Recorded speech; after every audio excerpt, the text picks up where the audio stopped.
cette question. Après, voilà. Non, mais grand, je pense qu'en fait, ki ngay wax yéen da nga koy tooñ parce que lui yàgg na université. Non, lui c'est un secrétaire du ministre, non? Ouais, mais il a été avec Marito. Non, dama ne moom il est venu ici. Il est venu au nom du ministre. Oui, mais il est venu au nom du ministre. Donc ministre moo fi toog man loolu laa gis. Bon, je veux dire qu'il connaît aussi un peu pour avoir. Non, moom politique. Ouais, politique. Ouais. Mais il est venu ici représenter le ministre. Non, c'est un peu pour le décharger de ce point de vue, quoi. Yow décharger non, parce que li mu def léegi lay corriger. Non, parce que sànq il a eu quelques soucis. Il a eu quelques soucis pour étoffer son propos, quoi. Donc.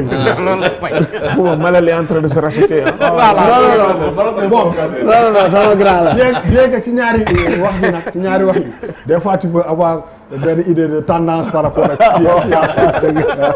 il fallait fii xam nga fi may wax. waaw mais grand ñun problème bi ñu njëkk a am mooy il faut réduire le flux de nit yu ñuy orienté université parce que dafa bëri. Nous avons énormément de bacheliers et parce qu'en fait il faut que l'État du Sénégal soit plus intelligent que ça. C'est-à-dire il faut que ñu am alternative en termes de formation. Qu'est-ce qu'il faut proposer d'autre? Tout le monde ne peut pas aller à l'université. Ça c'est d'abord un problème. Beneen problème bi ñu am mooy il ne faut pas fermer les discussions sur des problèmes universitaires aux gens de l'université, ministère, waa COUD, etc. Mais il faut inviter le secteur privé. Il faut inviter les ONG, il faut inviter Bouba Ndour dans la discussion pour nit ñi parce que il faut que nit ñi réinventer parce que on ne peut pas avoir les mêmes discussions parce que c'est les mêmes personnes qui discutent tout le temps du même problème. Donc on tourne en rond. Il faut associer le secteur privé parce que lii am nii yëpp mooy ça veut dire que l'État du Sénégal du point de vue financier est incapable de gérer les étudiants. Mooy l'État n'a pas les moyens. Du leneen c'est un problème de moyens. État bi amul doole. Étudiants yi bëri nañ lool bëgg nañ bourse. Ñii ils viennent de régions lointaines ñii Fatick la ñuy jógee ñii Tamba ñii feneen ak feneen ñii Guédiawaye et cetera et être au campus mais ça règle un problème añ reer ndekki 250 mais su ma ko amee damay finalu añ reer ndekki 250 néeg 3000 néeg lu muy jaar foofu. 3000 néeg 3000 fayoo courant fayoo ndox. oui lal oui le lit yenn saa yi nga nekk bu fekkee maîtrisard nga bu fekkee maîtrisard nga tu as chambre individuelle ngay am. sinon bu la neexee invité sa gel week-end. ana koy solo kii capuchon déedéet day dugg. comme ça pexe am na.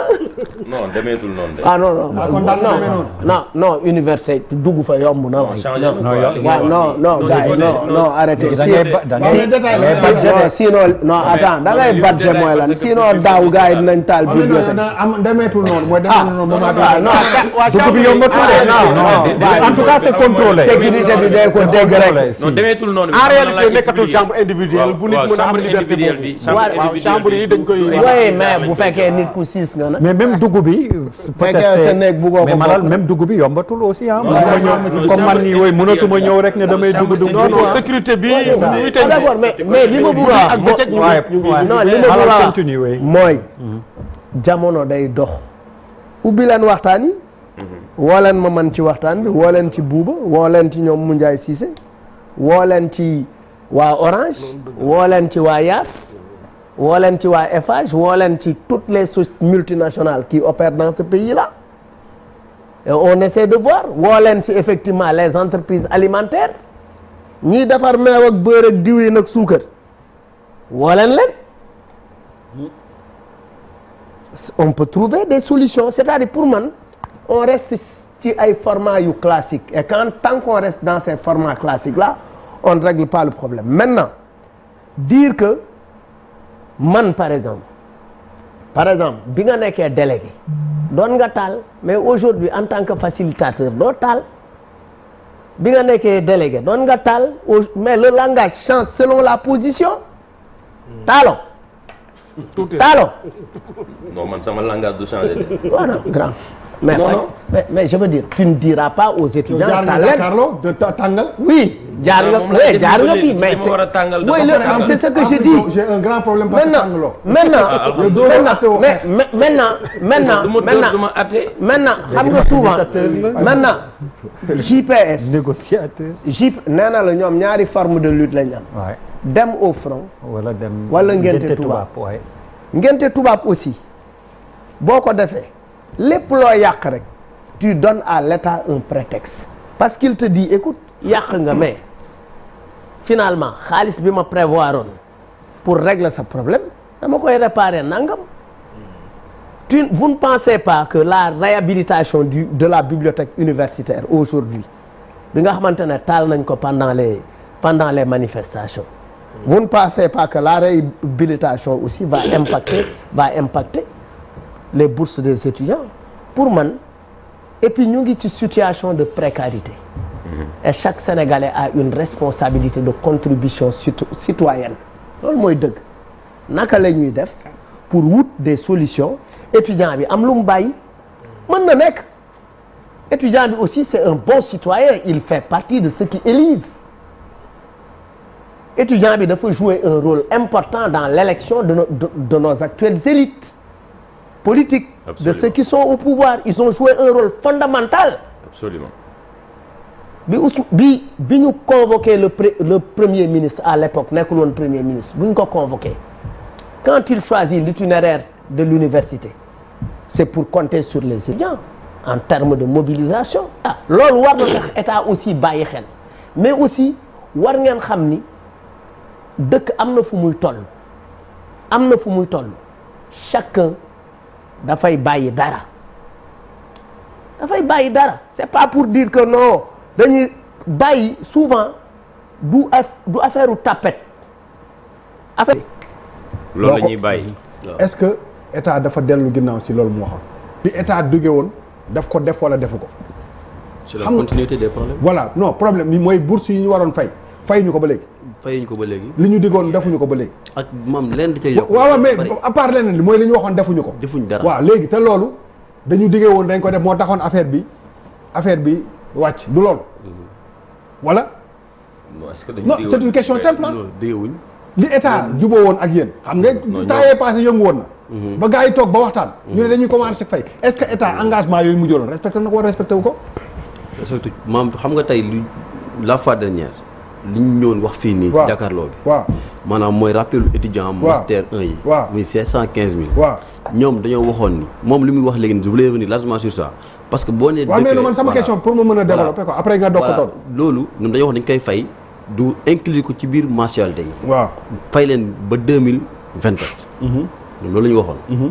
donc te loolu aussi maanaam gis nañ sax. li ñu waroon jox étudiants yooyu noonu joxuñu leen ko parce que daggaat nañ war leen jox 115 000 joxuñu leen 115 000 mensualité leen jox 65 000 francs. waaw ak seen trousseau. waaw mais parce que man pourquoi may wax loolu pour man je suis d'accord que ñoo ne damay lekk du ma fay si ñoo ne damay lekk du ma fay si approche c'est pas parce que c'est une tradition qu'on doit chaque fois di ko def. man gëm naa ni. loolu il faut que ñu dépasser gëm naa aussi que ni refuser dialoguer toog waxtaan. c'est pas la bonne approche. Mais xam nga dañuy wax que ni gis nga suñu politiciens yi. anglais bi naan you sleep in the bed you make. lal bi ngay tëdd yaa koy def lalal sa bopp ba pare tëdd si.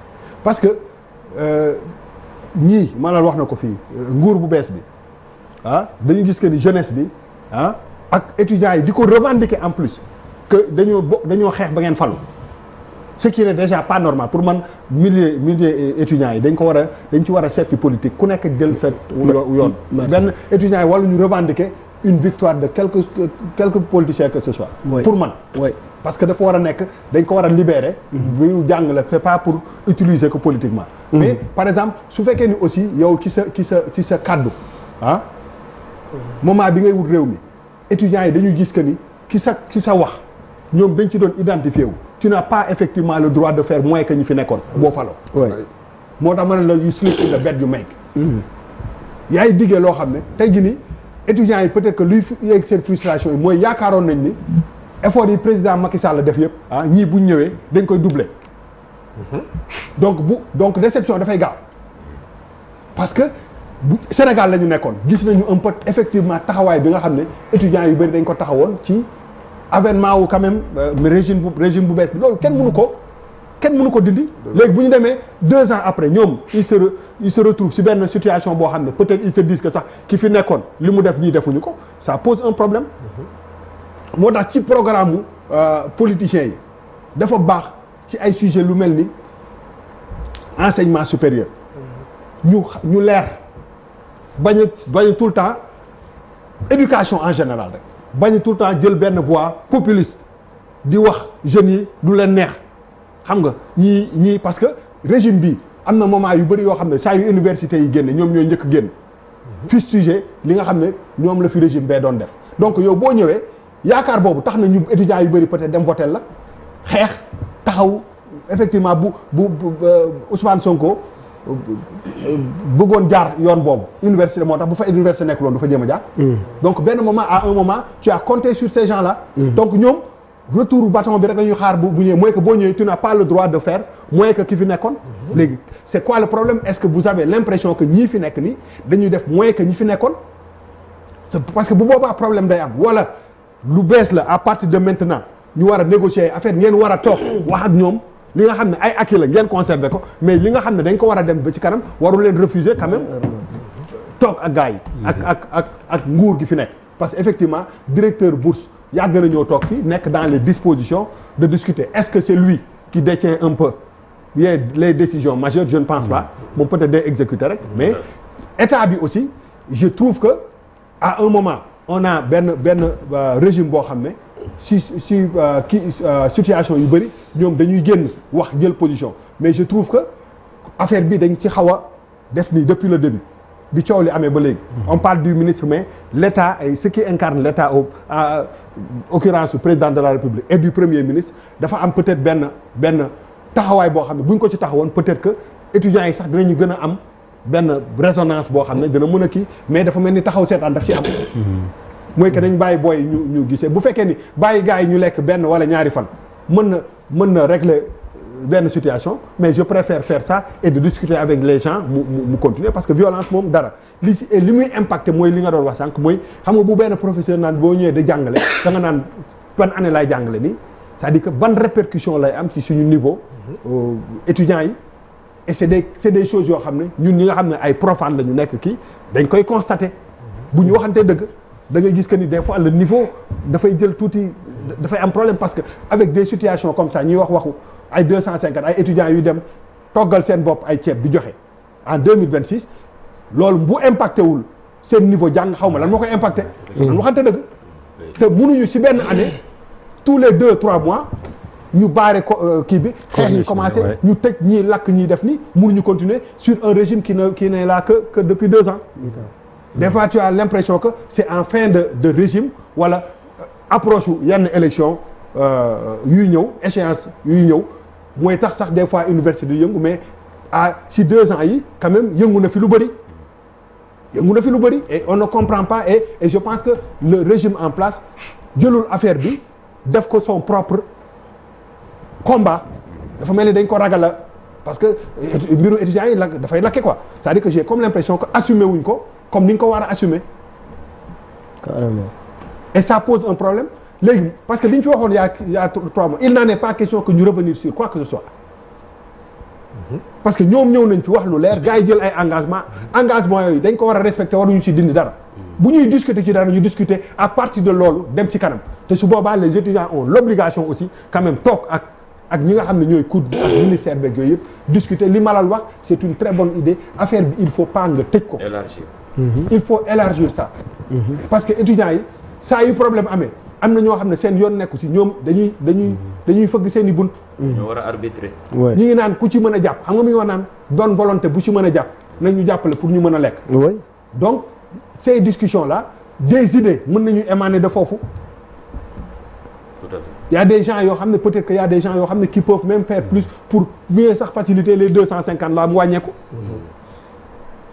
donc y a des réformes yoo xam ne moom il faut mu am mais li metti ci nguur gi bi ak par rapport ak étudiants yi mooy que ni ñu jëlee nguur gi donc tuuti rek déception day am bu ñu waxante dëgg parce que jeunesse bi ñu si gën a bëri ñoo fal nguur gu bees gi te ci jeunesse bi dafa am pàcc bu bëri boo xam ne ci université bi la ñu nekk te ñooñu seen yaakaar dafa fooroon ci mbir yooyu parce que li mu doon raisonné moment bi gars yi di jël pouvoir bi moo doon que ñii bu ñu faloo ñun la ñu njëkk a jàppale donc bu ñu retrouver ñii ci seen chemin tous les 2-3 mois ça me pose man personnellement un problème parce que du ñoom loolu la ñu yaakaar peut-être yaakaar boobu ñu amoon mooy que seen ay situation doon na gën a améliorer rapidement bu fi ñuy faloo mais j'ai comme l'impression que su dee benn couche ci société bi ñu si gën a bëri ñooy am ay problèmes étudiants yi la bokk parce que tous les 2 mois ou 3 mois ñu ne ñi ngi xeex ak ñu ngi lakk ñii seen loxo di xam nga tey jii nii lii cicatrice yi du dañ c'est là pour la vie parce que boo amee ay yàlla nga gudd fan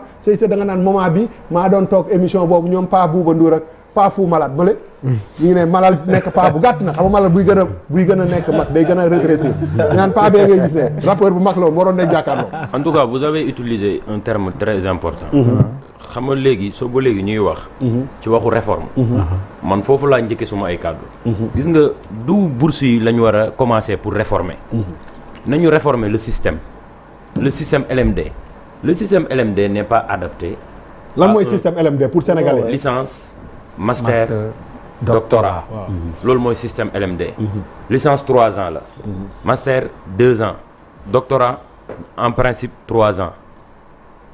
ci cycle boobu noonu ci ngay amee li nga xamante nii mooy am nga droit am bourse mais système boobu noonu il faut ñu réformer ko ba pare système boobu noonu autant. yéen ban année ngeen ban période ngeen daan def rattrapage du octobre. dañ ko doon wax session d'octobre. léegi da ngay ubbi octobre tëj juillet da ngay war a tëj. mais da ngay sànq am na ko fi wax yow yaa ko wax non tey am na étudiants yoo xamante ni ay nouveaux bacheliers yu ñu orienté mois de juillet ba léegi commencé guñ. jàng fac droit le 16 bii nii la ñuy commencé seen ay nouveaux bacheliers pour def. li nga xamante ni léegi ñoom mois yi ñu toog noonu yëpp dañuy wax ni non loolu kenn du leen ko fay à qui la faute est-ce que c'est l'étudiant négatif on ne peut pas imputer cette faute à l'étudiant n'est-ce pas donc kon il faut ñu xoolaat li nga xamante ni mooy calendrier universitaire bi dañu war a am un calendrier normal parce que déglu naa directeur des bourses. mais baal ma entre moment bi muy am bac. waaye xam nga amoo bac rek ñu orienté la. parce que du am nga bac rek tu es orienté. Il y a un temps pour être orienté, n'est-ce pas? diggante biñ la orienté ak. xam nga kañ nga war a percevoir bourse. ak aussi y a aussi le temps de l'inscription. temps boobu noonu kañ nga war a commencer am bourse. moom laa la bëggoon wax. xam nga kañ nga bëgg. parce que comprendre naa sa question. oui kañ nga war a commencer am bourse. une fois que nga jot sa certificat d'inscription. ah ok d'accord. man ak yow dañuy bokk amphi. oui. man ak yow ñu nekk L3 wala ñu nekk L2. oui bi ñu nekkee L2. non commence avec L1. waa L1 nouveau bachelier la. oui d'accord. ñëw na doon na nouveau bachelier. waaw ñi am bac d'office ak ñi am bac deuxième tour. ki am mention très bien ki am passable. ñoom ñëpp la ñuy orienté ndoo. waaw bu ñu leen orienté ndoo mais bu ñu demee ba def. li nga xamante ne mooy inscription pédagogique. waaw au niveau de leur faculté respective. fu ñu leen orienté. waaw bu ñu jotee seen certificat d'inscription période boobu la ñu war a jot bourse. waaw parce que bu boobaa loolu ban mois la loolu ban mois la. mais entre l'orientation et la. xam nga bac juillet la. waaw mais fii nii ban mois la ñuy jot seen certificat d'inscription je crois c'est en octobre. bi ñu leen woowee ni leen kaay leen inscrire xam nga établissement yi bokkul ni ñuy fonctionner. waaw mais si on prend le cas de l'UCAD par exemple. non même ICAT bi laa lay wax. établissement yi nekk ICAT. prenons l'exemple du. fac droit ak ak fac médecine bokkuñu calendrier. allez nañ jël fac lettres et pourtant système LMD bi ñoom ñëpp ñoo ko bokk. waaw fac lettres le système LMD comme lu mu doon expliquer n'est pas adapté à des facultés de gros effectifs. ah ok. est-ce que comprendre nga. parce que tey comme droit droit mënuñoo doon 17000 étudiants. oui. 17000 étudiants nga war a corriger plus de 15000 wala 14000 étudiants ci benn période bien déterminée loolu mënul nekk. bu dee fac médecine la xam nga tey booy corriger copie yi mu war a durer 1 mois après 1 mois boobu noonu nga corriger ba pare résultat yi génn nga war a def ay réclamations. bi ñu paree réclamation yi. loolu rek day jëlaat temps nga war a génne les résultats définitifs nga génnewaat résultats définitifs yi mu amaat beneen réclamation ça prend du temps moo tax il faut ñu xoolaat le système LMD jéem a stabiliser li nga xamante nii moo doon calendrier universitaire bi ci côté li nga doon wax léegi gis nga prisonnier wala criminel bi gën a doy waar dañoo war a respecter dignité humaine am dafa am solo man musuma gëm ni décision boobu noonu mën na jóge ci waa COUD donc waa ministère maa ngi ñëw ministre bi pour man wax dëgg fa yàlla man bi ma ko déggee muy wax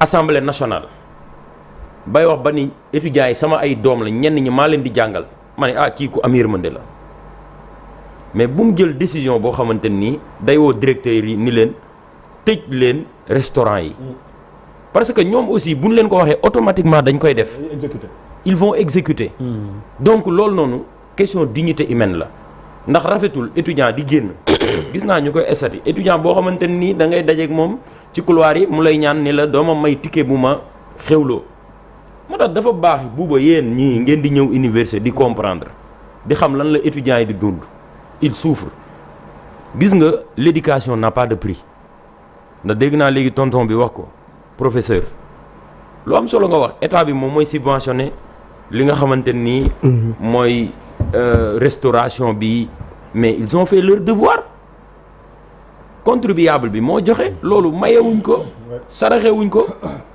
mais man li ma gëm mooy problème bii nii parce que maay am na étudiants yoo xamante ni chaque jour dañ naan non bu leen dem waxtaan mais bu ngeen demul waxtaan nan la solution de amee ku nekk bu braqué woo ñii dañoo war a toog ak waa ministère ñu toog waxtaan ñu waxante dëgg même bu ñuy tëju foofu di dóorante di rayante man loolu laa gëm mais juboo ci dara juboo ci dara waa rapidement dama bëgg dem publicité rek dellu si waat après ñu continuer fay balaa may dem publicité oui waaw merci ci dérèglement calendrier universitaire ñun moom problème bu ñu am kudd loolu moo ñu ko indil actuellement li taxoon sax ñuy naan étudiants yi bu ñu defoon taxaw seetlu waruñu di revendiquer ñëw xëpp ko ci restaurant yi xam nga li tax aujourd'hui avec le calendrier universitaire bi nga xam ne amatul arrêt kudd day fonctionner 12 mois sur 12 te bu njëkk octobre lañ doon ubbi arrêté juillet ñëpp jël vacances ñëpp jël vacances budget boobu lañ ñu doon jox moom la ñuy jox ba tey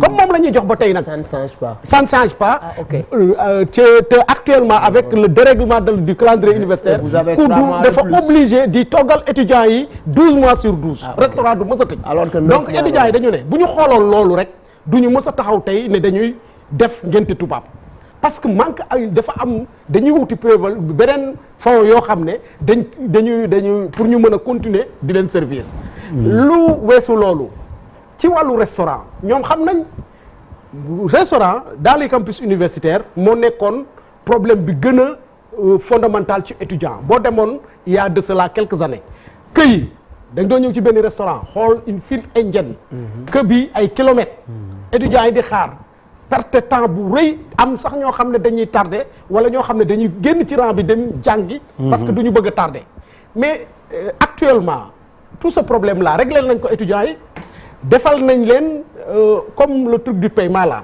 amatul dem jënd ticket physique ñëw di présenter dañ ko électro kii dañ ko digitalisé donc tout ça scanné rek dem sa yoon leneen li mooy restaurant yi ni ñu ndawee woon ba mënuñ contenir masse estudiantine bi récemment directeur bi fi ñëw au moins construire na ñetti grande salle pour mën a taxaw étudiants yi nga xam ne problème dëkk boobu problème de xat boobu problème de loolu yëpp réglé woon nañ ko donc tey étudiant dama jàpp ne bu ñu doon xeex war nañu xool feneen fu ñu jàpp fu dul fii nga xam ne defal nañ leen effort yu toll noonu waaw donc loolu laa bëggoon maintenant nag ci waxtaan bon je sais pas ci waxtaan bi très rapidement rek waaw yow yaa wax ne war nañu waxtaan effectivement war nañu waxtaan mais dafa mel ni langage de sourds moo am guerre des airs ni ma ko waxee tey ci suba guerre des airs parce que ministère day wax waxu réforme mais étudiants yi dañuy réclamer seeni rappel